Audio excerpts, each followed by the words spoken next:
Mənim özüm bu cür zülmləri görürəm dünyada. Qəzza cəmaətinə zülm olunur, digər millətlərə zülm olunur, xalqların haqqları tapdalanır. Bunların içində mənim bir dənə qəlbimdə bir dənə sanki ümid yeri var ki, İmam Zaman ağa bir gün gələcək və bunların hamısı sona çatacaq və bütün fəsadlar aradan gələcək və sonda bəşəriyyət nicat tapacaq. Həqiqətən onun adı və künyəsi Allah Rəsulunun adı və künyəsi ilə eynidir. O, yer üzü zülm və sistəmlə dolduqdan sonra onu ədalət olacaq. İntizar, yəni ədalətli quruluşun ardınca olmaq və ona uyğun hazırlıq görmək. Əziz rəhbər demişkən, mövcud şəraitlə barışmamaq. Bu doğru intizardır.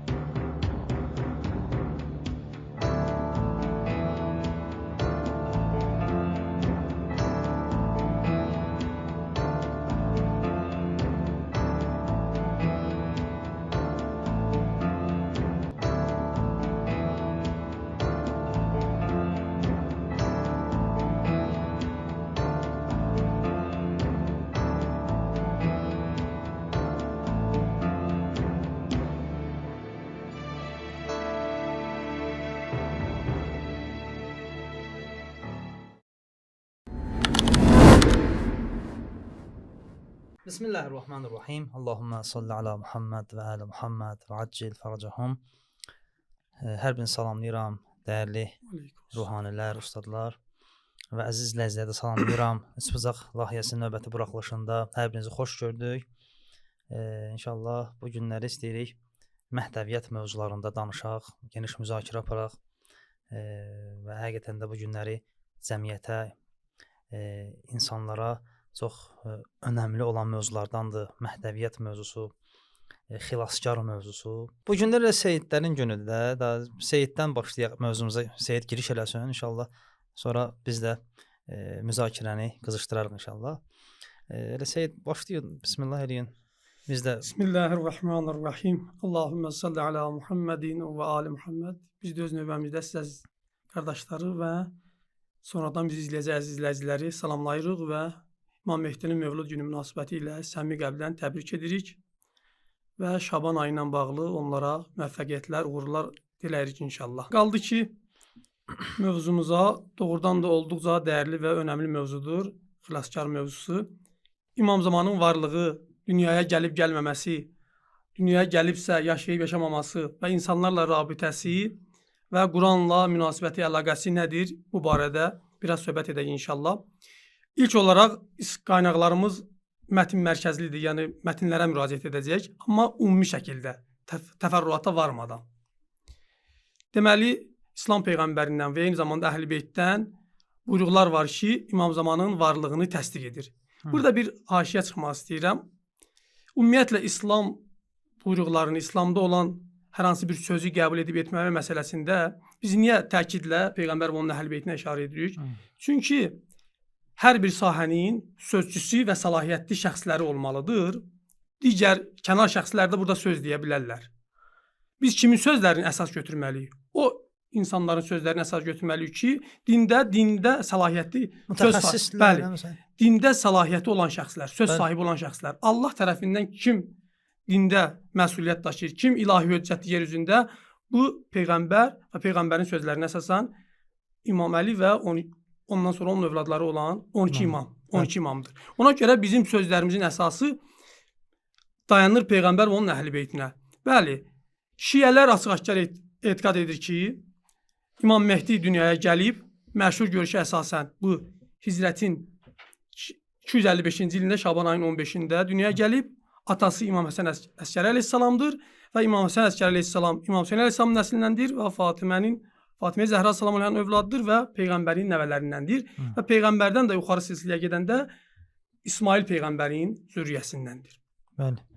Amma burada digər İslam məzhəbləri var ki, digər firqələr var ki, İmam Məhdinin dünyaya gəlmədiyini etiqad edirlər. Onlar elə düşünürlər ki, İmam Mehdi dünyaya gəlməyib. Bəli, bütün məsələlərdə yekdil bizdən ortaq fikirdədirlər. Zuhur edəcək, dünyanı xilas edəcək. Bunlarda müştərək nöqtəmiz var. Amma imamın dünyaya gəlib gəlməməsində bunlar bizdən fikir ayrılıqları var. Onlar düşünürlər ki, İmam Zaman dünyaya gəlməyib, amma şiələr Peyğəmbər və onun əhl-i-beytin kəlamlarına əsasən, hətta Əl- bəzi əhl-i sünnələrin də buyruqlarına əsasən İmam Zaman dünyaya gəlib hal-hazırda qeybəti kübradadır. Bəli, buyurub. Bəli, elə mən elə onu dediyiniz toxunum. Elə Şəmsəddin Zəhəbi ki var, məşhur əhl-i sünnə alimlərindəndir. Elə öz kitabında İmam Zaman ağanın doğulmasına işarə edir. Onun bir kitabı var, Əl-İbər fi xəbərin mən qəbər. Gəlir atasının adını da çəkir. Deyir Muhammed ibn Əl-Həsən Əl-Əskəri. Sonra başlayır ta bunu İmam Hüseyn əleyhissalama qədər çatdırır. Yəni demək istəyirəm ki, elə əhl-i sünnədə də bunu qəbul edirlər. Deyirlər ki, İmam Zaman ağa yəni doğulub, Həzrət Mehdi doğulub. Düzdür, mümkündür deyirlər ki, Mehdinin məsələn o olması dəqiqdir yoxsa yox. Mümkündür bu məsələdə münaqişə olsun. Amma o ki biz etiqadımız budur ki, biz İmam Zaman ağa doğulub və yaşayır hal-hazırda, dünyaya gəlib və onlar da həmin şəxsi ki, Həzrət Mehdidir, təsdiq edirlər tarixdə ki, bəli dünyaya gəlib. Və özü də orada deyir. Sonra gəlir deyir ki, Muhammed İbn Həsən Əskəri ki var. Bunu deyir, bu həmin o kəsdir ki, 1256-cı ildə dünyaya gəlib və şiələr onu İmam Muntəzər Mehdi adlandırırlar. Burada bir dənə nöqtəyə diqqət eləmək elə biləm yaxşı olar. Bəzən sual verirlər ki, İmam dünyaya gəlib, biz bunu hardan bilək? Hər şeydən öncə biz bunu deyək ki, bu bizim əqidəmizdir və biz öz əqidəmizi əsas etibarilə öz kitablarımızdan öyrənirik. Siz ki, bəzi mətləblərə əhl-i sünnə mənbələrindən toxundunuz, bu bir növ təkid babındandır. Yəni ki, bizim gücümüz və qüdrətimiz çatır ki, qarşı tərəfin mənbələrindən istifadə edərək İmam Zaman əleyhissalamın dünyaya gəlməsini isbat edək. Yəni bizim buna qüdrətimiz və gücümüz çatır ki, qarşı tərəfin kitablarından istifadə edərək İmam Zaman əleyhissalamın dünyaya gəldiyini, İmam Həsən Əskəri əleyhissalamın övladının olduğunu sübut edək. Bizim buna gücümüz çatır. Amma mən istəyirəm bir dənə hədisə toxunam. Şiənin mötəbər alimlərindən Şeyx Səduq özünün möhtəşəm əsərlərindən olan Kəmaluddin əsərində İmam Zaman əleyhissalamla bağlı bir çox mətləblərə işarə eləyib. O cümlədən də imamın dünyaya gəlməsi bu kitabda öz əksini tapır. Mən istəyirəm hədisi oxumamışdan öncə bir dənə nöqtəyə işarə edeyim. O da bundan ibarətdir. Ümumiyyətlə hədis tarixini vərəqləyəndə, ümumiyyətlə hədis elminə aid bir mövzudan danışanda mütləq və zəruridir ki, Quran ayələri kimi hədisin deyildiyi vaxt dəqiq analiz olunsun. Və yaxud da hadisənin baş verildiyi zaman dəqiq təhqiq edilsin. Əgər bu olmazsa doğru düzgün yanaşma olmayacaq. Məsələn, bunu niyə deyirəm? Bəzən deyirlər ki, imam əgər dünyaya gəlmişdisə, niyə aşkar şəkildə insanlara göstərilməyib? Birincisi, biz bunu deyirik ki, göstərilib. İkincisi, mövzumuz budur ki, həmən dövrü sən təhqiq eləmirsən, yoxsa yox. Dövr necə bir dövrdür? İmam Həsən Əskəri sürgündədir. İmam Həsən Əskəri Samirriyə gətirilib, sürgün edilib.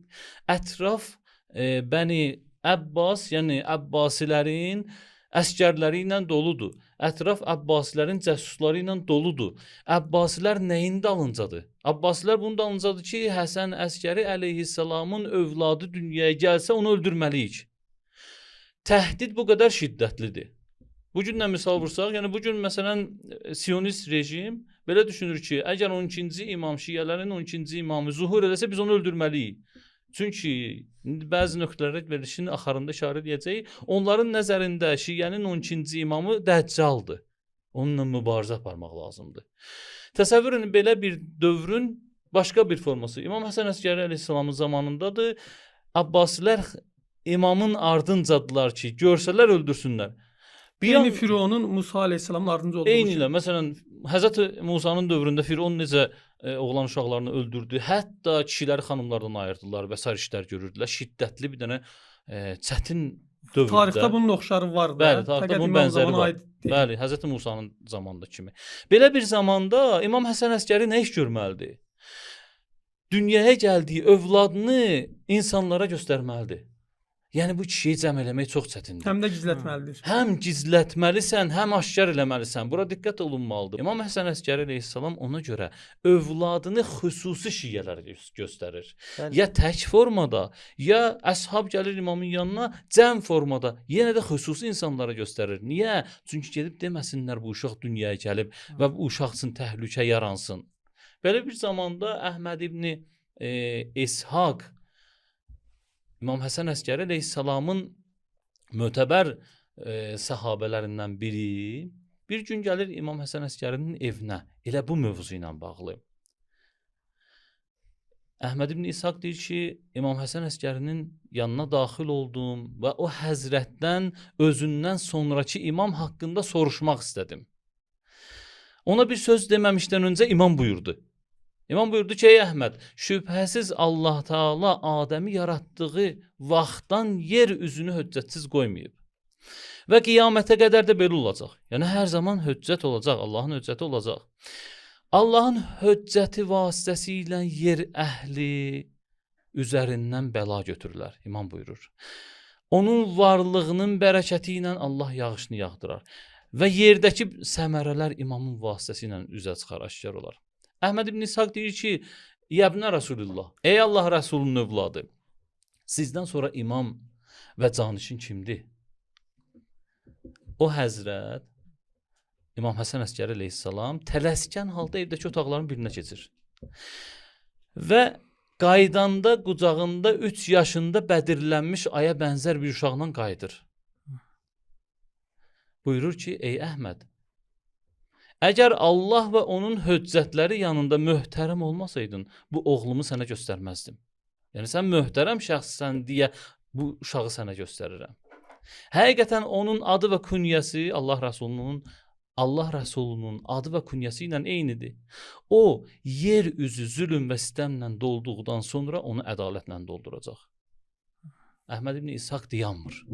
Deyir ki, ey mənim ağam, elə bir nişanə varmı ki, qəlbim onunla aramlıq tapsın? Bu zaman həmin uşağın özü danışmağa başlayır. Buyurur ki, mən yer üzərində Allahın düşmənlərindən intiqam alacaq bəqiyyətullaham. Cəlallahu Teala fərəcəhü şərif. Ey Əhməd ibn İshaq, gözlərinlə gördükdən sonra nişanə axtarışında olma. Əhməd ibn İshaq deyir ki, bu hadisədən sonra sevinclə imamın evindən xaric oldum. Yəni, demək istəyirəm ki, imamın dünyaya gəlişi xüsusi insanlara bildirilib. Niyə xüsusi insanlara bildirilib, ümumi elan edilməyib? Çünki həmən dövrün tələbi bu idi. Bəli, ondan sonra da elə tarixdə məşhur olub ki, İmam Həsən Əskəri əleyhissalamın övladı olub, Muhammed və Əhl-i-Sünnə kitabları da bunu gətirib. Bizdəki şiə mənbələrində ki, bu artıq da qəbul olunub. Yəni bizim etiqadımız budur ki, 12-ci imam dünyaya gəlib və təqribən 1200 ildir ki, yaşayır, bu dünyadadır və digər peyğəmbərlər də onunla bir yerdədir. Məsələn, Həzrəti Xızır da onunla bir yerdədir. Ki bu məsələ aydındır. Amma mənə çox maraqlıdır ki, biz niyə görə Əhl-i-Sünnəyə toxunuruq bəzən, Əhl-i-Sünnə mənbələrinə istinad edirik? Çünki yəni şiələrdə problem yoxdur da, bunu qəbul edirlər. Əhl-i-Sünnə qardaşlarımız ki var, onlar bəzən çaşıb qalırlar, tərəddüddə qalırlar, çaşıb qalır. İstəyir onları da bu məsələdə bir yol göstərək ki, daha 12-ci imam doğulub. Ehtiyac yoxdur siz gedib başqa yerdən 12-ci imam axtarasınız və yaxud da Həzrəti Mehdini axtarasınız. Doğulub sağdır. Yəni bu nəsil də tarixdə bəllidir. Sizin öz mənbələriniz də bəllidir də bu. Bunu biz deməklə şiələrə bir növ daha da aramlıq bəxş etmiş oluruq. Əhl-i-Sünnə qardaşlarımıza da bir növ işıq yol göstərmiş oluruq, işıq saçmış oluruq ki, bu məsələdə aydın olsun. Mən bir dənə məsələyə toxunum. Burada siz ki buyurdunuz ki, bizim şiə mənbələrində İmam Həsən Əskəri əleyhissalamın övladı barəsində açıq-aşkar hədislərimiz var və imam öz övladını təqdim edib, göstərib xas səhabələrə. Və mən ki, Seyid də toxundu o məsələyə ki, ixtilaf var sünnilərin arasında. Və biz də Şəmsəddin Zəhəbinin kitabından İmam Zaman adını çəkdik. ki İmam Həsən Əskəri əleyhissalamın oğlu bilir Həzrət Muhammed ki Allahumma salli ala Muhammed və ali Muhammed və accil faracahum. Həzrət Məhdi ki həmin adı peyğəmbərin adındandır. İmam Həsən Əskəri əleyhissalamın övladı bilir onu, Şəmsəddin Zəhəbi. İbn Teymiyyə gəlir burada yalan danışır.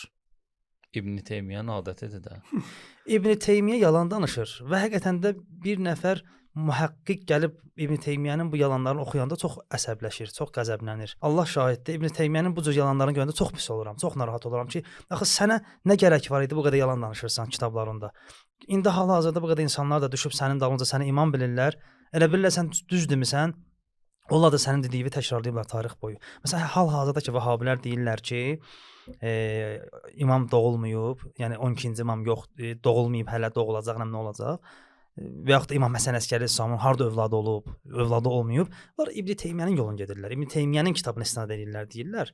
İbn Teymiyyə gəlin görün nə deyir öz kitabında. Minhacus Sünnətin Nəbəviyyə kitabında deyir ki: "Və qad zəkərə Muhammed ibn Cərir ət-Təbəri annal Həsən ibn Ali annal Həsən ibn Ali əl-Əskəri ləm yekun lehu nəslun və la aqibun." Deyir ki, Muhammed ibn Cərir Təbəri ki var, tarixi Təbəri məşhurdur. Öz kitabında deyib ki, İmam Həsən Əskərinin övladı olmayıb. İnanın yalan deyir. Mən hal-hazırda Vəhabilərdən tələb edirəm, o mətni Təbəri kitabından götürüb gətirsinlər. Bizə təqdim eləsinlər. Görək Təbərinin harasında yazılıb. Təbəridə belə bir şey var. Təbəridə sən yoxdur belə bir şey. Təbəri gəlib deməyib ki, İmam Həsən Əskəri əleyhissalamın övladı olmayıb. İbn Teymiyyə yalandan böhtan atır. Deyir Təbəri öz kitabında deyib ki, İmam Həsən Əskəri əleyhissalamın övladı olmayıb, nəsli olmayıb. Əqib yəni övlad mənasında, nəsildəki nəsildir də. Ləm yekun lehu nəslun və la aqibun. Üstəlik Təbəridə lap olmuş olsa da belə. Təbəri bir tarixçidir də. Biz dedik axı, yoxdur, iş arasında yoxdur. Bəli, yoxdur. Hətta olmuş olsa da belə Təbəri Əhl-i Beytə yaxın insan olmayıb ki, və yaxud da Təbəri Əhl-i Beytə yaxın insanlardan nəql eləmir ki, imamətin barəsində olan sirlərdən agah olsun. Elədir. Mən o öz yerindədir. Onda şübhə yoxdur. Mən sadəcə o istəm deyəm ki, bu qədər yalan. Bu qədər təəssübkeşdir ki bu. İbn Teymiyyə o qədər Əhl-i Beytə Həzrət Əliyə qarşı təəssübkeş olub ki, hətta yəni yalan danışmağa belə bu adam razı olub. Mən bilmirəm ya savadsızdır bu belə danışıb, ya da yalan danışıb. Və mən deyim yalan danışıb, açıq-aşkar. Bu fakt budur ki, tarixi Təbəridə belə bir söz yoxdur ki, İmam Həsən Əskəri əleyhissalamın övladı olmayıb. Və özünüz görürsünüz də mən Şəmsəddin Zəhəbinin kitabından gətirdim ki, İmam Həsən Əskəri əleyhissalamın övladının adını çəkir. Ki deyir, adı peyğəmbərin adındandır, ta İmam Hüseynə o nəsli çatdırır. Yerinə düşər ki, burada Buyur. elə Əhl-i-Sünnə alimlərinin, son dövrün alimlərinin birinin sözünə işarə edeyim. Deməli, Şeyx Tacuddin Hilali Əl-Əzhər Universitetinin böyük alimlərindən biri olub. Son 10 ildə bəlkə də təzəlikcə rəhmətə gedib. Böyük bir şəxsiyyət olub. Ona sual edirlər ki, İmam Mehdinin dünyaya gəlməsi, zuhur məsələsi ilə bağlı Əhl-i Sünnətin alimlərinin, mərcələrinin fikir nədəni ibarətdir. Qeyd edir ki, ümumiyyətlə İslam dünyasında, istər Əhl-i Sünnə olsun, istər qeyri-Əhl-i Sünnə, hamı yekdilliklə bu fikri qəbul edir ki, imam zuhur edəcək və dünyanı, Peyğəmbərin hədisində işarə edir ki, dünyanı necə zülm və fəsadla dolmuşdur, eləcə də ədalətlə, insafla, haqla dolduracaq. Buna işarə edir. Sonra buyurur ki, İmam Mehdi ilə bağlı olan hədislər mütəvatirdir. Mütəvatirdir. Digər bir yerdə oxuduğum əsasdan deyim ki, İmam Mehdinin mövludi ilə bağlı, viladəti ilə bağlı 1000-dən çox hədis qeyd olunur. Bunun da demək olar ki, içində zəif hədislər olsa da kifayət qədər mütəvatir hədislər var. Yəni mötəbərliyi, qəti etiqad olunması, yəni yəqinə çatılacaq hədisləri var. Düzdür? Bəzilərdə qeyd edir ki, 135-dən çox Əhl-i-Sünnə alimi, onun sözü deyir, videosu da var. 135-dən çox Əhl-i-Sünnə alimi imamı deyir özdə. İmam Mehdi ilə bağlı xas olaraq kitab yazmış və bəziləri də eynən Şiyə kimi İmam Mehdinin dünyaya gəldiyini və Qeybət-i Kubra dönəmində yaşadığını təsdiq edir. Yəni bu da açıq-aşkar bir İslam, yəni Əhl-i-Sünnə dünyasının böyük alimlərindən biridir. Bu da onun sözüdür. Konkret buyurur ki, 135-dən çox Əhl-i-Sünnə alimi Əhl-i Beyt haqqında, yəni üzr istəyirəm, İmam Zaman haqqında kitab yazmış və bəziləri də konkret orada ad deyir. 5-7 Muhiddin Ərəbinin də adını gətirir. Ki, eyni Şiyə kimi diri olduğuna, dünyaya gəldiyini hal-hazırda diridir və Qeybət-i Kubrada olduğunu təsdiq edir. Bəli, buyurun. Muhiddin Ərəbinin kitabında da mən gördüm o mətni. Mən bu məsələyə də toxunum. Muhyiddin İbn Ərəb barəsindəki ixtilaflar var da. Onun kitabında bəzi mətləblər var, deyir Şiəni təhqir edir o kitabda. Amma bizim alimlərimiz deyirlər ki, Muhyiddin İbn Ərəbinin əsl nüsxələrində Şiəni təhqir mətnləri yoxdur əslində. Sonradan sanki bəzi təəssübkeş insanlar gəlib Şiəni pis çıxartmaq üçün Muhyiddin İbn Ərəbinin kitabına bəzi mətləblər əlavə ediblər ki, Şiənin müqabilində yəni görsənsün. Mən o mətni də gördüm. Hətta mən zahirən araşdırmalarında belə bu qənaətə gəldim ki, Şeyx Bəhayi qədim alimlərimiz də məsələyə toxunublar ki, Muhyiddin İbn Ərəbi İmam zamanından danışır. Elə adın da İmam Həsən Əskəri Əleyhisselamın övladına toxunur. Bəli. Bəziləri onun barəsində şiə olduğunu deyirlər, amma hər halda bu alim onu sünni alim kimi qəbul edir və digər alimlərin də qeyd edir. Xülasə burada məsələ budur ki, yəni konkret əhl-sünni alimlər var ki, eyni şiə kimi düşünürlər, dünyaya gəldiyini, yaşadığını və qeybət kübrada olduğunu qəbul edirlər. Üstəlik bir dənə məsələ var. O da bundan ibarətdir ki, təqribən 69-70 il qeybət-ü suğra dönəmi var da. Bu da az müddətdir. Həmin qeybət-ü suğra dönəmində İmam əleyhissalamla xüsusi naiblər vasitəsilə, vəkillər vasitəsilə şiələr rabitə qurub. İmamın məktubları var. İmama suallar göndəriblər, cavablar alıblar. Bunlar hamısı nəyin nişanəsidir? İmamın varlığının nişanəsidir də. Bəzən sual edirlər ki, yaxşı, imam dünyaya gəlib. Bugünkü sizin əliniz çatmır ona. Onun nə faydası var? Bəzən belə sual edirlər də. Bugünkü qeybət-ü kubra dövrüdür. Belə bir zamanda, yaxşı, imamın varlığının nə faydası var? Əgər bunun barəsində danışsaq, birincisi bunu deməliyik ki, imam ümumiyyətlə Allahın rəhmətinin və feyzinin mərkəzi nöqtəsidir. Bütün aləm Allahdan nə feyz alırsa, nə rəhmət alırsa, imamın vasitəsilə alır. Daim bu belə olur. İndi Vəhabilər deyirlər ki, sən küfr elədin, şirk elədin. Yox, biz deyirik ki, yox. Bu məsələləri bunlar tuta bilmirlər biz nə deyirik. Ya Vəhabilərin problemi burdadır ki, biz deyirik vasitəsi ilə feyzi alır. Biz demirik ki, o Allah olur. O da deyəcək ki, məsələn qədim zamanlarda da müşriklər deyirdilər ki, bu bütlər ki biz ibadət edirik, əslində bunlar feyz vasitələridir. Allah bizim bir dənə Allahımız var. Bunlar prosta Allahın nümayəndələridir. Bunlar da Allahdılar. Bu məsələn biri məhəbbəti götürüb öz boynuna, biri ruzunu götürüb öz boynuna. O da məsələn Allahdır da oturub orada. Burada bir də incə nöqtə var. Vəhabilər də bizə o cür deyirlər. Burada bir də incə nöqtə var. Məsələn, bir adam gəlib bir şəxsin qabağında təzim eləsə, əyilsə, bu nə vaxt icazəli deyil. O zaman icazəli deyil ki, qarşındakını ibadətə layiq bir məbud hesab edib qarşında əyləsən. Bu yoxdursa əyil də, nə qədər istəyirsən əyil. Hətta itaət və pərəstiş olmadığı surətdə. Hətta Həzrəti Yusufun qabağında gəldi atası, qardaşları, peyğəmbər olurlar, atası gəldi, əyildi. Deməli, bəzən əməllərin özü, sözlərin özü problemsizdir. Niyyətə bağlıdır. Biz ki deyirik imam vasitədir. Müşriklərdən, bütpərəstlərdən fərqli sardadır. Həmin o incə nöqtədə. Onlar deyirdilər ki, biz bunlara ibadət edirik. Elədir. Biz bunların müqabilində qurban kəsirik. Biz demirik ki, biz imama ibadət edirik. Biz deyirik ki, imam feyzin vasitəsidir. Ümumiyyətlə aləmdə bizim bir çox işlərimiz vasitə iləndir. Niyə görə Kəbə evinə tərəf namaz qılırıq? Ümumiyyətlə niyə namaz qılırıq? Bunlar hamısı vasitədir də. Allaha doğru gedən vasitələrimizdir. İmam da vasitələrdən biridir. Ümumiyyətlə vasitənin özündə öz-özlüyündə olub-olmaması problemi deyil. Düzgün vasitə seçmək mühümdür. Bəli. Müşriklər yanlış vasitə ilə Allaha yaxınlaşırdılar və özdə onlar ibadət etmək məqsədi ilə o işi görürdülər. Amma ümumilikdə yəni vasitə anlayışı vardı. Allah bunu özü bu cür qərar verib. Çünki mütləq nurla birbaşa rabitə naqis maddiyyat aləmində olan insanların gücündə deyil. O vasitə mütləq olmalıdır ki, o tənzimlənsin. Allah özü, tənə bir söz deyim, Allah özü bunları vasitə seçib. Biz bunu vasitə seçməyək. Allah özü peyğəmbəri vasitə seçib ki, öz kəlamını bizə göndərsin. Allah peyğəmbəri vasitə seçib ki, dini bizə göndərsin. Öz müqəddəs o kəlamlarını ki, biz deyirik nazil oldu. Nazil nədir? Nazil budur ki, yəni ali məqamdan nuzul eləyir, düşür aşağı maddə aləmə, gəlir bizim əlimizə çatır ləfz formasında. Allah özü öz kəlamını etibar edib bu peyğəmbərə. Bunun vasitəsilə bizə öz feyzini verib, öz dinini verib. İndi biz bunu vasitə tutmayaq, biz Allahın yolunu getməyək. Əslində vasitə özü bir dənə geniş bunlar bəhsdir. Allahdan çox Allahlıq edirlər. Bir dənə bu nöqtəyə diqqət eləyək.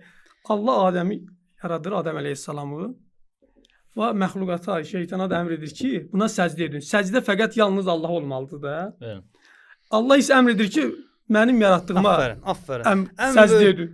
Yəni əməlin özündə Allah- problem yoxdur da. Özü səcdə deyir. Səcdə də fəqət yalnız Allah Özü olmalıdır. orada səcdə deyir birbaşa. Burada- Quran özü Quran ayəsidir. Bəli, bəli. Yəni Vahab durub Bunu deyəməyəcək düz- ki, sən Quran ayəsidir. İndi birdən etiqadı bu düzgün olsa ki, anlamaq bu lazım. mənim məbudumdur, mən ona səzdə edirəm. Bəli, o bu zaman olar artıq şirk olar, küfr olar. iradlıdır. ibadət Bu qəşəng olar. seyid qəşəng nöqtə toxundu Bəli. ya. Quranda Allah özü deyir ki, Adəmə səcdə edin. Biz ki demirik ki, biz imamlara səcdə edirik. Biz imamları sadəcə Allahın o yer üzündə Feyz vasitəsi qərar Feyz verir. Papadan çox vasitəsi- papalıq edirlər də bunlar. yəni o belə deyək də, biz Allahı görə bilmərik də, müəyyən o əqli dəlillərə əsasən, nəqli dəlillərə əsasən biz Allahı görə bilmərik, Allahla ünsiyyət qura bilmərik o cür. Ki, yəni biz hiss üzvlərimiz vasitəsilə göz, qulaq, nə bilim, dad, bu cür 5 hiss üzvümüz ki var. Allahı bu cür biz dərk edə bilmərik. Bəs yaxşı, hər bir halda biz gərək Allahı tanıyaq da, Allaha bir qarşı bir dərkimiz olsun da. Yəni biz Allaha ya gərək nəticələr vasitəsilə gedək səbəbə çataq, ya da ki səbəbin özünü gərək görək, müşahidə edək. Əslində bir məsələ. Hər bir halda yəni Allah bu insanları ki biz deyirik məsum yaradıb, Allah bunların vasitəsilə feyz verir. Allah bir növ əslində özünü bizə tanıtdırmaq istəyir ki, bu cür pak bəndələri yaradan, görün indi özü necə bir varlıqdır. Özü necə üstün bir varlıqdır. Bizə ona görə imamları, peyğəmbəri biz məsum bilirik və həqiqətən də məsum olublar və onları Allahın feyz vasitələri bilirik. Əslində o şəxslər ki, ümumiyyətlə vasitəyə işğal edirlər, vasitəni problemli bilirlər. Onlar Quranı başa düşməyiblər. Həzrəti Yaqubun əhvalatında övladları onun vasitə qərar verirdilər. Ya Nisa surəsindəki o ayədə peyğəmbərin yanına gəlsəydilər, peyğəmbər onlar üçün istiğfar etsəydi, bunlar nədir? Bunlar hamısı vasitələrdir. Bizim bəhsimiz odur. Bəhsimiz budur ki, imam ki qeybdədir, onun nə faydası var? Biz deyirik ki, imam ilahi feyzin aləmə ötürülməsində mərkəzi nöqtədədir. Vasitə rolunu oynayır. Əgər imam olmasa, hədislərimiz bizə nəyi bildirir? Yer öz əhlini udar. Ümumiyyətlə aləm qalmaz. Yəni insanın, heyvanın, o bitkinin, dağın, daşın qalmağı imamın vücudunun vasitəsi iləndir. İmamşünaslıq bəhsi hesab olunan Cami-i Kəbirə ziyarətnaməsində belə buyurulur: Bikum fətəhallah və bikum yaxtimu. Allah Taala sizin vasitəvizlə xilqət aləmini başlayıb və onu tamama yetirəcək. Və bikum yunazzilul ghayz. Allah Taala sizin vasitəvizlə yağışı endirir, nazil eləyir. Və bikum yunaffisul ham və yakşiful dur. Allah Taala sizin vasitəvizlə çətinliyi, o sıxıntını aradan qaldırır. Yəni imamət bunu demək istəyirəm ki, vücudu, imamətin vücudu, var olması bütün aləmə bu cür təsir göstərir. Hətta yağışın yağmağı ona bağlıdır. Necə ki Ənfal surəsində buna işarə olunur. Ayənin məzmunu budur ki, Allah Taala peyğəmbər olduğuna görə bəlanı göndərmir. Vasitə peyğəmbərdir. Peyğəmbərin vücudu səbəbdir ki, bəla gəlmir. Ya Həzrəti Lutun əhvalatında Allah Taala gözləyir peyğəmbər çıxsın ki, bəlanı göndərsin. Bəli. Bunlar mühüm məsələlər. Yəni imamın özü özlüyündə var olması bu qədər faydalıdır. Və həmçinin imamın özündən bu barədə hədis var. İmamdan necə istifadə olunur qeybət kubra dövründə? İmam buyurur ki, qeybdə olduğum zaman məndən faydalanmaq eyni ilə buludlar günəşin qarşısını aldığı zaman onu görmədən faydalanmaq kimidir. Yəni imam sanki bir günəşdir ki, buludların arxasından öz funksiyasını yerinə yetirir. Günəşin buludlar arxasında olması tam faydasızlıq deməkdir, tam təsirsizlik deməkdir. Xeyr, əksinə bir üstünə qədər faydası var. Əgər günəş buludun arxasından saçmasa, aləmi zülmət bürüyər. Aləm soyuqdan donar, məhv olar. O cümlədən də əgər imamın vücudu olmasa, varlığı olmasa, aləm qalmaz. Ədilə duasında belə bir cümlə var. Buyurulur ki, Əlləzi, imam o şəxsdir ki, bi bəqaihi bəqiyyətid dünya. Onun bəqası ilə dünya baqidir. Və bi yumnihi ruziqal vəra. Onun bərəkəti ilə aləm ruzlanır. Ardınca buyurulur ki, və bi vücudihi səbətətil ərdu və səma. İmamın vücudu ilə yer, göy sabitdir, bərqərardır, mövcuddur. Mütəvatir hədisimiz var, bütün mənbələr nəql edir. Səqələyn hədisi. Səqələyn hədisinin məzmunu nədən ibarətdir? Quran və itrət ta qiyamətə qədər Kəvsər hovuzunda peyğəmbərin yanına gələnə qədər bir-birindən ayrılmaz. Yəni hər bir zamanda necə ki Quran mövcuddur, Əhl-i Beyt imamı da mövcud olmalıdır. Əgər imam olmazsa deməli qiyamətdir. Dedik ki, necə ki günəş buludun arxasından saçmasa aləm donar, aləm zülmətə qərq olar. Əgər imam olmasa sıxıntılardan, çətinliklərdən insanlar məhv olar. Şeyx Müfidə İmam Zaman əleyhissalamın yazdığı məktubda buna işarə olunur. İmam buyurur ki, biz əsla sizi öz başınıza buraxmamışıq. Biz sizi unutmamışıq. Əgər belə olmasaydı, hökmən sizə çoxsaylı çətinliklər, bəlalar üz gətirərdi, düşmənlər sizi məhv edərdi. İmamın qeybdə olmağının faydalarını sayanda biz mütləqdir ki, bu nöqtələrə işarə eləməliyik. Nöqtələrdən biri bir üstünədir. İmamın var olması.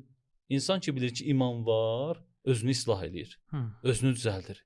İnsan ki bilir imam var, başa düşür ki onu dua eləyən var. Allahın höccəti onu dua eləyir. Yəni bir növ ümid olur da insanda. Ümumiyyətlə, Bəli. mən faydalarından danışırsınız, mən də bir nöqtəyə toxunum. Ümumiyyətlə hər bir insanı hərəkətə gətirən ümid adlı bir məfhum var. Yəni hər bir insan ümid bəsləyir deyə səhərlər evdən çıxır, gedir işləməyə. Ümidi var deyə müəyyən fəaliyyətlər göstərir. Əgər bir anlıq bir insanın ümidini əlindən alsan, o artıq məyus halda oturacaq, bəlkə də bir müddət sonra öləcək. Çünki yəni bir növ insanı hərəkətə gətirən onun hədəfləri və hədəflərinə olan ümidləridir.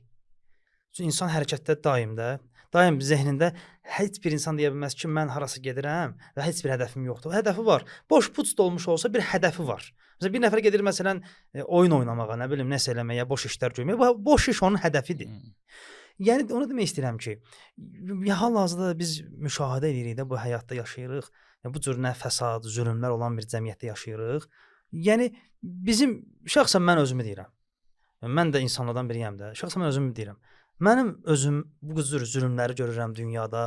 Qəzza cəmaatına zülm olunur, digər millətlərə zülm olunur, xalqların haqqları tapdalanır, fəsadlar, ailələrdə problemlər, pis məsələn filmlər cəmiyyətə istehsal olunur, ötürülür, cəmiyyətdə ailələr dağılır və ilaxır fəsadlar ki, insan fitrəti bunu qəbul eləmir. Bunların içində mənim bir dənə qəlbimdə, bir dənə sanki ümid yeri var ki, İmam Zaman ağa bir gün gələcək və bunların hamısı sona çatacaq və bütün fəsadlar aradan gələcək və sonda bəşəriyyət nicat tapacaq. Və bu mənə hərəkətlilik verir. Şəxsən mənim özümə. Bu mənə hərəkətlilik verir. Tarix boyu şiə nə qədər çətinliklərlə üzləşsə də, məhz bu ümid onu çətinliklərdən çıxardır. Ümid özü bir dənə böyük faydadır. Gələcək, Bəli. baş verəcək, mütləqdir. O zuhur baş verəcək. İmamımız sağdır, imamımız bizlə bahəmdir.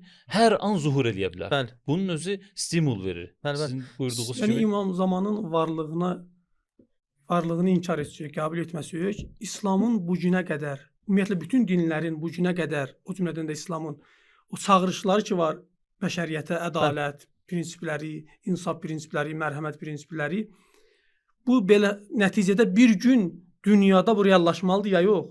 Yəni Bəli. Allah peyğəmbərlər göndərib, peyğəmbərlərə əmr edib ki, bəşəriyyətin arasında ilahi dəyərləri hakim qərar verin. İlahi dəyərlər dedikdə yəni nə? Ədalət, insaf, mərhəmət, dürüstlük, paklıq. Bunlar hamısı ilahi dəyərlərdir də. Bunların hakim olmasını Allah peyğəmbərlərindən, höccətlərindən istəyib ki, bunları yer üzündə hakim qərar verin. Bəli. Bir təbliğatlar aparın ki, bu dəyərlər hakim Tətbiq olsun. olmayacaqsa, Bu bir gün reallaşmayacaqsa, yəni bütün bu günə qədər dinlərin təbliğ etdiyi o hədəf hamısı sual altına gedir. Allahın da hikməti sual altına gedir. Düzdür, deyə bilərlər ki, bəs qiyamətdə bu ədalət reallaşacaq, amma bu dünyada reallaşmayacaqsa, bu ədalət bu insanlar üçündür də. Bu bir gün mütləq bu baş verməlidir. Əgər baş verməyəcəksə, yaşamağımızın səbəbi bir mənada anlamsız olacaq və İslamın o hədəfləri, o şüarı, ədalət şüarı, o insaf şüarı bihudə olmuş olacaq. faydasız hesab olunacaq. Seyyidin sözünə qüvvət, yaradılışın hədəflərindən, mühüm hədəflərindən biri budur ki, bəşər övladı hidayət yolunda qədəmləsin. Hidayət yolunda addımlasın. Bütün peyğəmbərlər insanları dağlardan, dərələrdən, o cığırlardan, meşələrdən yığıb o hidayət yoluna, o sırat-əl müstəqimə gətirib çıxarmaqdan ötürü çalışıblar. İmam Zaman əleyhissalam isə insanları həmən o sırat-əl müstəqimdə addımladacaq. Bəli. Yəni bütün peyğəmbərlərin başladığı o prinsipi İmam Zaman əleyhissalam nöqtəsini qoyacaq. Əgər bu baş verməsə, bütün peyğəmbərlərin o çəkdiyi zəhmət və əziyyətlər bihuda olacaq. Bəli, bəli. İmam Zaman əleyhissalamın məsələsində mühüm mövzulardan biri budur ki, bu xilaskar anlamı, ümumiyyətlə xilaskar mövzusu yalnız şiələrə məxsusdur. Xilaskar mövzusu və yaxud ki, toxunduz, yalnız əhl-i-sünnədə var və şiədə var. Biz buna istəyirik bir neçə dəqiqədə olsa toxunaq. Bunu bildirək ki, bizi izləyən əzizlərə, ümumiyyətlə xilaskar mövzusu İslama aid mövzudur. Xilaskar mövzusu Fitrətə aid mövzudur. Hətta İnsanlığa aid fitrətə aid mövzudur. mövzudur. Bütün insanlar fitrətən bunu qəbul ediblər ki, bir gün yaxşı gələcək, parlaq gələcək, mütləq gələcək. Bəli. O gün baş verəcək. Üzr istəyirəm. Amma bir bir də sözü bunu- də buna qüvvətliyim. Məsələn, görmüsüz də uşaqlar daim gözləri analarında, atalarında olur. Hey, anaların, ataların axtarılır. Məsələn, yuxudan durur, deyir, atamanı, anamanı. Yəni insan nə qədər ümumiyyətlə məxluq, xilqət, nə qədər Xulqal insana zəif ədə. Bəli, bəli, xulqal insana zəif. zəifdir. Nə qədər insan zəif olsa, bir o qədər gözü ali varlıqlardadır. Axtarır kimisə. Kamala meyillidir. də. Kamala meyillidir, kimisə Fitrətə. axtarır. Ümumiyyətlə fitrətdə var, yaradılış fitrətində var ki, zəif həmişə güclünün arxasıncadır. Özünə bir dayaq axtarır.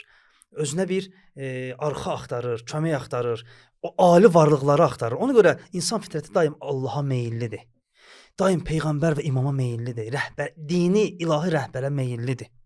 Yəni, insan fitrətində var bu. Yəni bu meyillilik. Üstəlik bunun dini kökü də var da. Məsələn, İslamdan öncə gəlmiş dinlərdə, xüsusən səmavi dinlərdə, demək olar bütün millətlərdə munci anlayışı, xilaskar anlayışı, nicat verən anlayış mövcud olub. Sadəcə olaraq nə olub məsələn? Forması fərqli olub, keyfiyyəti fərqli olub. Məsələn, hansı şəxs olacaq? Onun xüsusiyyətləri nə olacaq? Bunlar fərqli olub, adı fərqli olub. Amma məzmun etibarı ilə demək olar bütün dinlərdə, məsələn Zərdüştliyin özündə, Məsihiliyin özündə, Yəhudiliyin özündə, İslamdan öncə olan dinlərin demək olar hər birində xilaskar anlayışı var. Yəhudilikdə xilaskar anlayışı. Bu çox mühüm məsələdir. Tarix boyu Bəni İsrail, Yəhudilər bu mövzunu aktual saxlayıblar. Maraqlı nöqtə budur ki, bu gün də onlarda bu aktualdır. Məsələn, Qəzza müharibəsinin özü birbaşa xilaskarla bağlıdır. Əvvəl onu deyək ki, xilaskar Yəhudilikdə, əlbəttə bu geniş bəhsdir, bizim mövzumuz budur. Xülasə toxunuruq. Yəhudilikdə xilaskar deyiləndə maşiyə nəzərdə tutulur. Məşhur adı budur da maşiyə. Maşiyənin gəlişini gözləyirlər. Xilaskarın gəlişini gözləyirlər. Sadəcə olaraq bunlarda bəzi məsələlər var. Məsələn, bunlar deyirlər ki, Allah Taala Həzrəti İbrahimlə əhd bağlayıb. Həzrəti Musa ilə əhd bağlayıb. Bu əhdin bir tərəfi bundan ibarətdir ki, Həzrəti İbrahimin nəsli çoxalmalıdır. Digər tərəfi də bundan ibarətdir ki, Nildən Fərata qədər olan ərazilər bizə verilməlidir. Vəd olunmuş torpaqlar var. Mövzu budur. Bəni İsrailin zamanından qalan vəd olunmuş torpaqlar mövzusu bugünkü Yəhudilər və İsrail tərəfindən davam etdirilir. Yəni Qəzza müharibəsi fəqət İsrail-Fələstin davası deyil. Nil çayından Fərat çayına qədər olan coğrafiyada nə qədər ölkələr var, onların hamısını təhdid edir. Bəli. Vəd olunmuş torpaqlar deyəndə nə nəzərdə tutulur? Buranın mövzunun burasında da bu indiki Yəhudilər əvvəlkilər kimi kifayət qədər təhrif ediblər. Allah Taala bunlara bu torpaqları vəd eləyib şərtin müqabilində. Bunlara deyib ki, əgər siz şəriətə əməl eləsəz, xilaskar gələcək və vəd olunmuş torpaqlar sizə veriləcək. Yəni 613 dənə fiqhi hökm bunlara verilib, 365-i qadağadır, 248-i nədir? Əmrdir. Gərək bunlar bu fiqhi hökmlərə əməl eləsinlər ki, Allah Taala onlara o vədi versin. O hökmlərdə gəlib ki, bunlar zina eləməməlidirlər, ata-anaya hörmət eləməlidirlər, adam öldürməməlidirlər və s. Amma bu gün biz nəyi görürük? Əksinə. Bütün fəsad bunlardandır. Bəli. Hətta körpə uşaqlara qədər 5-dən 3 dənə yox, minlərlə körpə uşağı öldürürlər. Bunlar nə deyirlər? Bunlar deyirlər ki, biz şəriətə əməl eləməyəcəyik. Şəriətə əməl eləməyin çətinliyi var da. Bunlar belə iş görürlər. Bunlar deyirlər ki, həmin o Nildən Fərata qədər olan ərazini biz təmizləyək. İsrail dövləti İsrail yaradaq. dövlətlərini yığaq ora. Bəli, Yahudilər üçün böyük bir dənə dövlət yaradaq. Ondan sonra xilaskar gəlsin və biz ondan sonra şəriətə əməl Bir eləyək. əlavə eləyim hacı. Onların 13 prinsip anlayışı var. O Bəli. 13 prinsip anlayışından biri zuhura, yəni Maşihin gəlişinə hazırlıqdır. Bu işlərdə ona görə görürlər. Bəli. Hətta Məscid-ül Əqsanı təxrib eləmək mövzusu, sonra Süleyman məbədinin yenidən bərpa olma məsələsi onların dini qaynaqlarında keçib deyə düşünürlər ki, onlar oranı Fələstini mühtəllə deyirlər, işğal olunmuş ərazi. Oranı işğal etməlidirlər və Bəni İsrail övladlarını oraya yığmalıdırlar və bu zuhura hazırlıqdır. Məscid-ül Əqsanı götürməlidirlər və söküb yerində onun altında bu cür deyirlər. Süleyman məbədi var. Onu bərpa eləməlidirlər. Bərpa eləyəndən sonra o Maşih gələcək. Bu işləri ona görə görürlər. Bir dənə də nöqtə əlavə edeyim, sonra fikri Buyur, tamamlayarsan. Bu zuhur anlayışı, Maşihin gəlişinə etiqad anlayışı o qədər önəmlidir ki, Yəhudi alimlərinin bir sözü qeyd edim burada mən. Deyirlər ki, əgər bir Yəhudi Maşihin gəlişini etiqad etməzsə, onun yolunu gözləməsə, intizarını çəkməsə, Həzrəti Musanın və bütün Bəni İsrail peyğəmbərlərinin sözünü inkar etmiş sayılır və eyni zamanda da dini naqisdir. Yəni bu qədər önəmlidir. Bəli, bu qədər onlarda aktual məsələdir. Yəni məsələ bundan ibarətdir ki, bu günləri bunlar bunun ardıncadılar. Bu günləri bunlar bu qırğınları buna görə törədirlər. Sadəcə olaraq işə arxadan başlayıblar. İşə tərsinə başlayıblar. Bunlara deyilmişdir ki, şəriətə əməl eləyin, onun müqabilində munci gələcək və muncinin özündə də özlərinə uyğun, nəfslərinə uyğun muncilər düzəldiblər və tarixdə də maşiyələr bir dənə, iki dənə olmayıb. Çoxlu maşiyələr gəlib. Burada diqqət olunması məsələlərdən biri üstünədir. Niyə İsrail hökumətinə Amerika prezidenti tərəfindən bu qədər dəstək gəlir bu mövzuda? Burada mühüm məsələlərdən biri budur ki, Amerikanın rəhbərliyinin arxasında təsir edici qüvvələrdən biri də Məsihi sionistlərdir, evangelistlər. Həmin o Məsihi sionistlərin də təfəkkürü demək olar buna yaxın təfəkkürdür. Onların da təfəkkürü budur ki, mütləqdir ki, həmin ərazilər təmizlənsin və munci gəlsin, xilaskar gəlsin, ondan sonra bəşəriyyət nicat tapacaq. Xülasə dediyim odur ki, bu qədər aktualdır Yəhudilikdə xilaskar mövzusu. Günümüzlə bağlı bir dənə də nöqtəyə işarə etmək istəyirəm ki, deməli, bəzən təəssüflər olsun ki, müsəlmanlar özləri bu mövzuda, yəni İmam Zamanla bağlı olan mövzuda süstdirlər. Lazımi etiqada, möhkəm etiqada malik deyirlər. Amma biz baxaq görə ki, İslam düşmənlərinin mövqeyi necədir? Amerikanın Xarici İşlər naziri Marco Rubio o deyir ki, biz İran mötərizə gərək şiə deyək. Niyəsini özü izah edir. Deyir, biz İranla, daha doğrusu bu cür deyir, İrana qarşı sanksiyalar tətbiq edirik. Ona görə ki, İran etiqad edir ki, İran inanır ki, axır zamanda olan savaş, Qərbin əleyhinə olan savaşda İmam Mehdi bu savaşda rəhbərlik edəcək və Qərbi məğlub edəcək, dünya beynəlxalq bir hökumət quracaq, orada hakimlik edəcək. Bu qüdrət Amerikanın əlindən çıxacaq. Çıxacaq, bəli, onların hökumətləri Yəni dağılacaq. əslində İranla olan Şiəliyə mübarizə, görə. bəli. Şiəli, dini etiqadlara Daha görə. doğrusu Məhdəviyyət mövzusuna Bəli, görə. zuhur anlayışına görədir. Zuhur Bunlar anlayışına görə. bunu nəyə görə mən qeyd etmək istədiyim? Yəni biz özümüz bizlərə o qədər iradlar, şübhələr olunur deyə bəzən süstləşirik. Düşünürük ki, mümkündür bəlkə elə xurafatdır bizim böyüklərimiz deyib də. Amma düşmən necə inanır? Bunun əsasında dünya miqyasında iş görür. Şiələrin qüdrətini, imkanını sanksiyalarından zəiflədir və min cür maneələr törədir. Bu gündə belə deyək də bu anlayışın, bu təfəkkürün, haqq cəhbəsinin önündə gedən ilahi rəhbəri təhdid edirlər. Yəni praktiki olaraq, əməli olaraq konkret iş görürlər. Məhdəviyyət mövzusunda iş görür. Amma bizlər üçün bizim əleyhimizə təbliğatlar gedir deyə, anti informasiyalar paylaşırlar deyə bəzi zəif imanlılarımız elə düşünür ki, mümkündür belə bir şey yoxdur, bunlar mollalar özündən çıxardıb. Amma əslində həqiqətdir.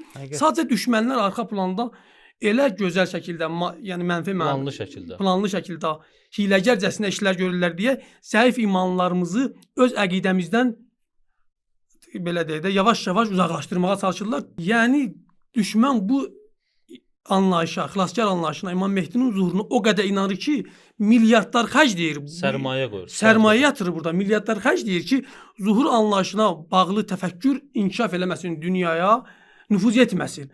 Əks tərəfdən də biz müsəlmanları bu təfəkkürdən, bu anlayışdan əks təbliğatlarla uzaqlaşdırmağa çalışırlar. Təəssüflər olsun ki, müəyyən qədər də müvəffəq olublar. Yəni düşmən özü ciddi yanaşdığı halda müsəlmanlar üçün bu mövzunu qeyri-ciddi mövzu olaraq təqdim eləyir. Bəli, tamamilə. Məhdəviyyət mövzusunda lazım və zəruri olan məsələlərdən biri də intizar məsələsidir.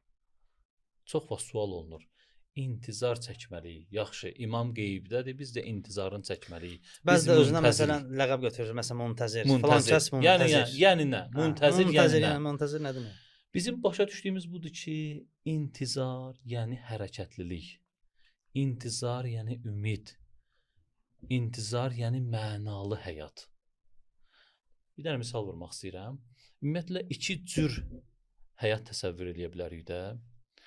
Məsələn, bir nəfər yaşayır, ömür sürür, amma həyata baxışı maddidir. Məsələn, pul qazanır, dərs oxuyur, universitetə girir, işləyir, çalışır. Nədən ötürü? Yaxşı yesin, yaxşı geyinsin, yaxşı ev düzəltsin, yaxşı maşın alsın. Dinimiz bunları qadağan eləmir. Sadəcə olaraq insanın əgər yalnız və yalnız baxışı bundan ibarət olarsa, dinin məzəmmət elədiyi nöqtə budur. Ki, insan ancaq bundan ötürü çalışır.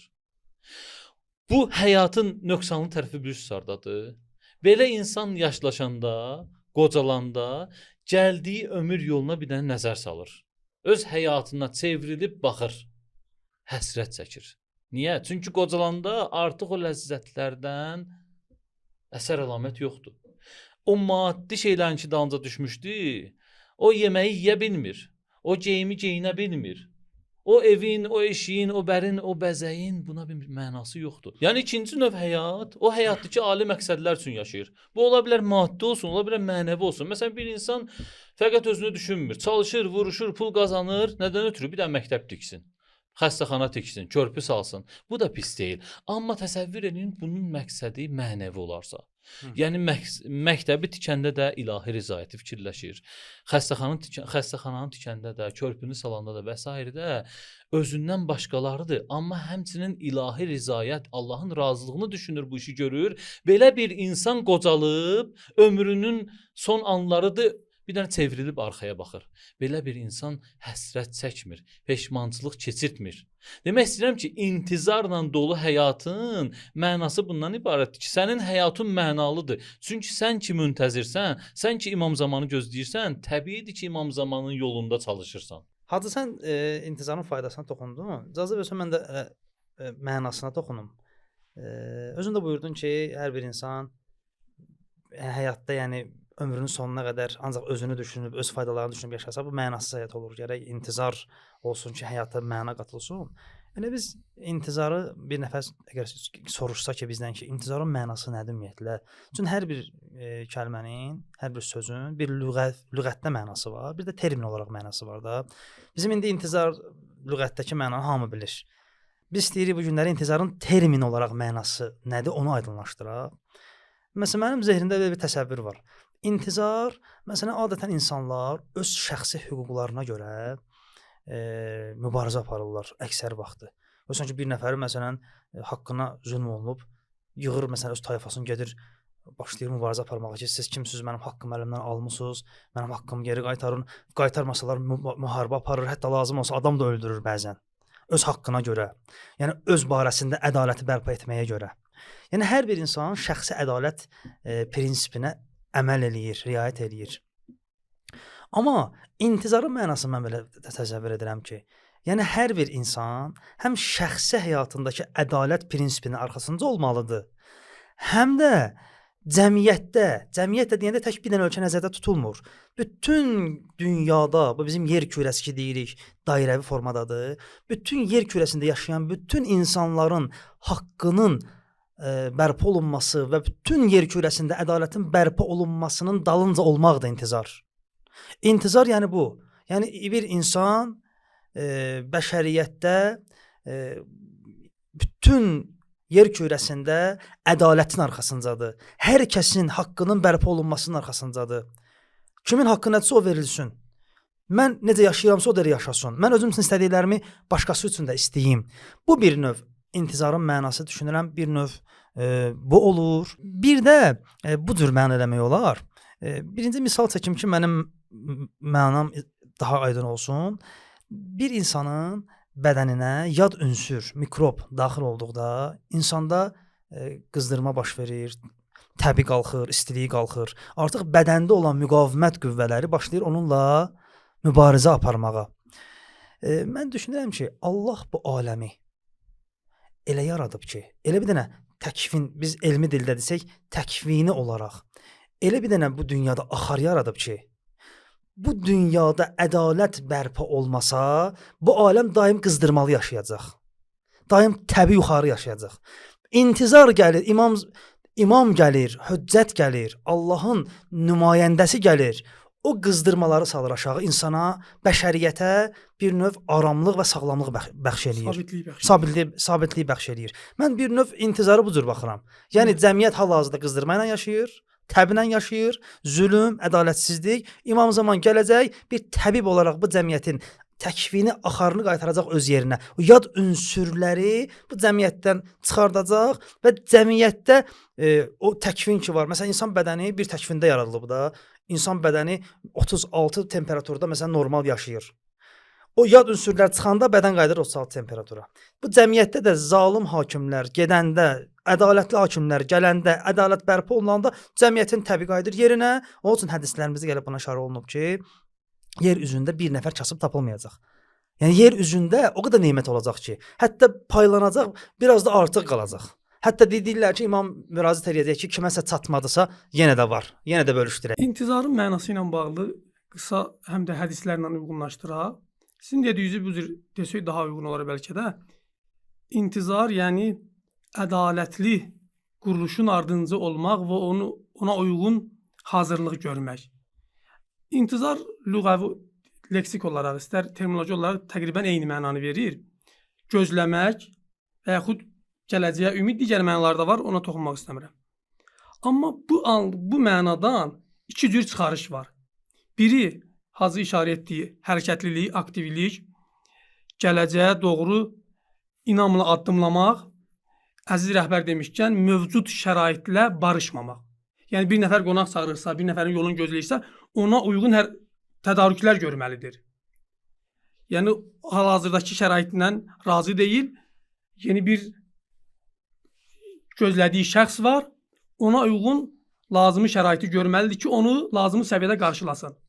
Bu doğru intizardır, bu düzgün intizardır və dinlə də tamamilə... Yəni intizar bu dövr oturub gözləyir. Bəli, bu o mənfi mənadadır.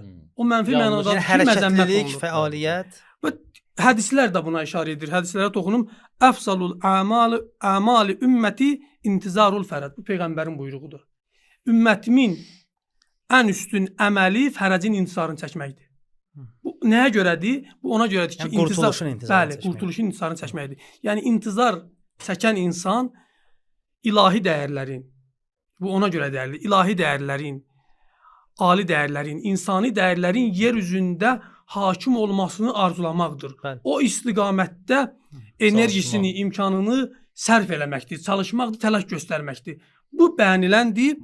Bir dənə də hədisə toxunum ki, fəqət elə məzmun etibarilə məna edək, tam aydın olsun intizarın bu müsbət mənası ki, dinlə tamamilə uyğunluq təşkil edir. O mənfi məna dinlə tamamilə ziddiyyət təşkil edir. Buradan aydın olacaq.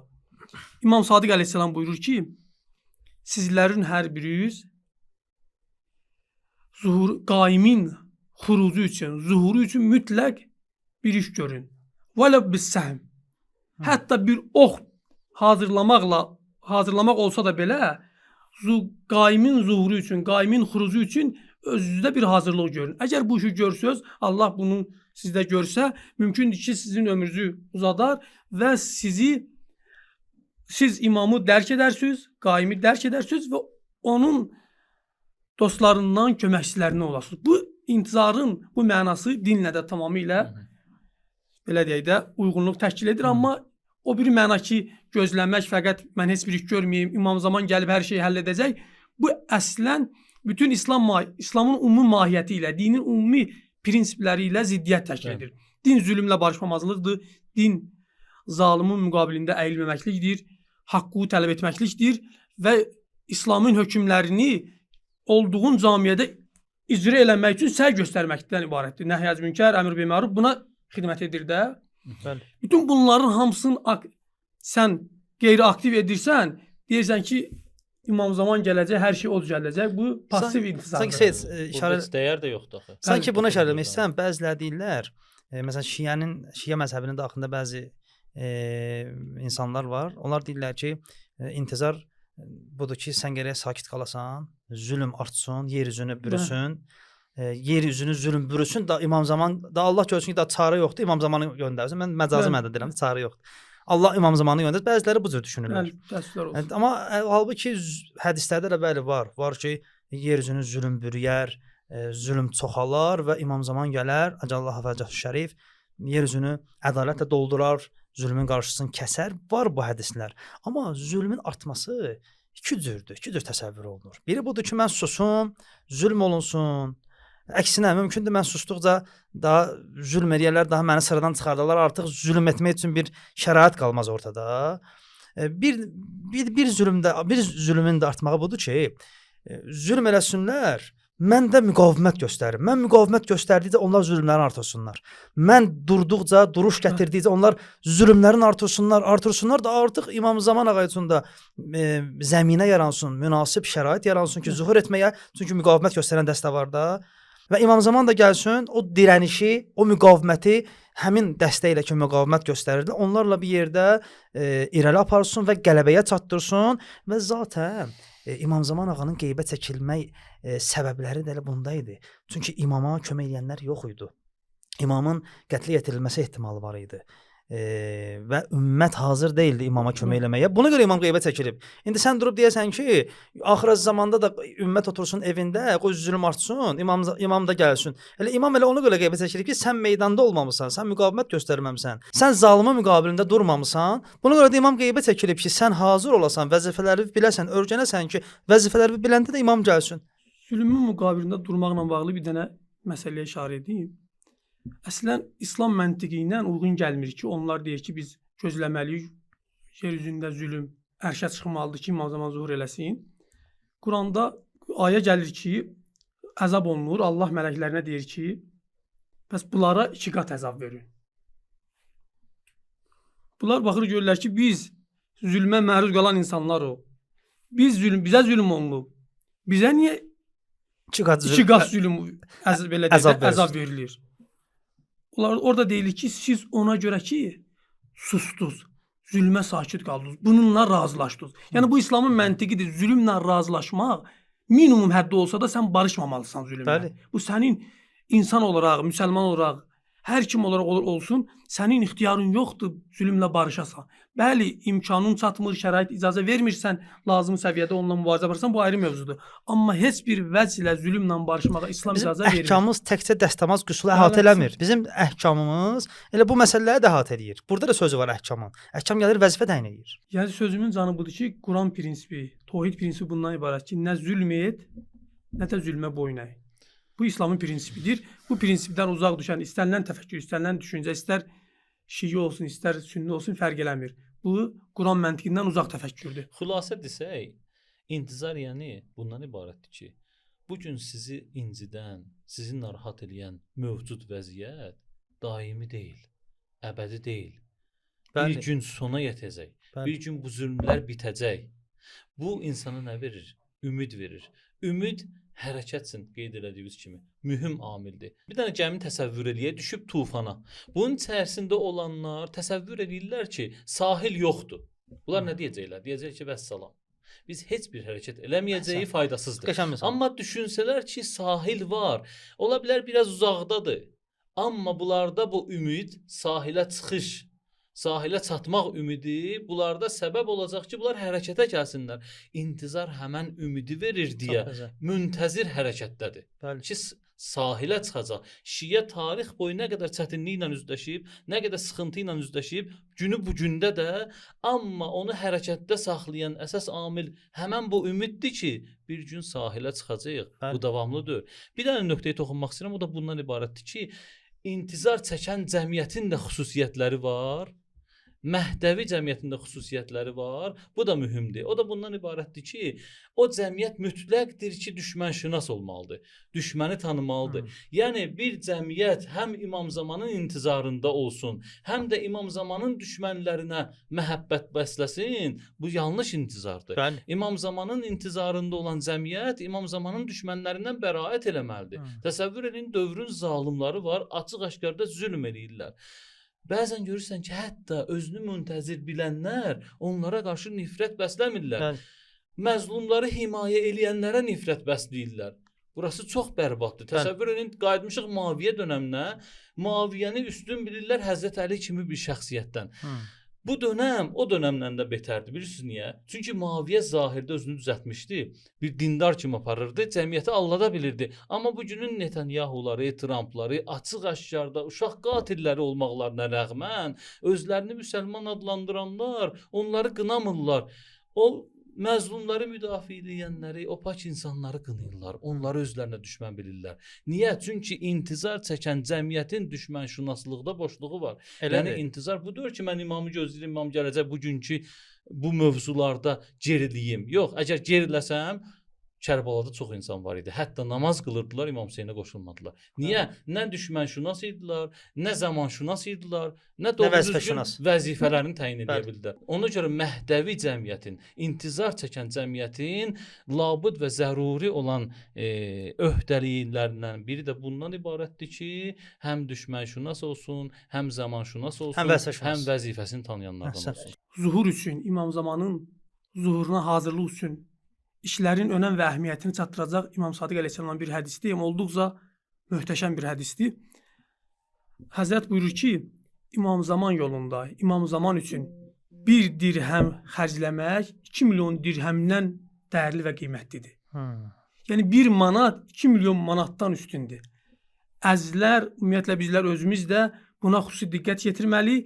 Maksimum İmam Zamanın amalları, hədəfləri ki, İslamın amal və hədəfləridir. Bu istiqamətdə həm özümüz məlumatlı olmalı və bu istiqamətdə maksimum təlaş göstərməli və canımızla, malımızla bu istiqamətdə səviyyət təlaş göstərməli, xidmət göstərməliyik inşallah. Allah köməyimiz olsun. Allah gözəl müzakirə oldu. Allah İmam Zaman ağanın zuhurunu təcil eləsin və bir daha əziz izləyicilərin, sizin Mövlud günü münasibətilə sizləri təbrik edirik.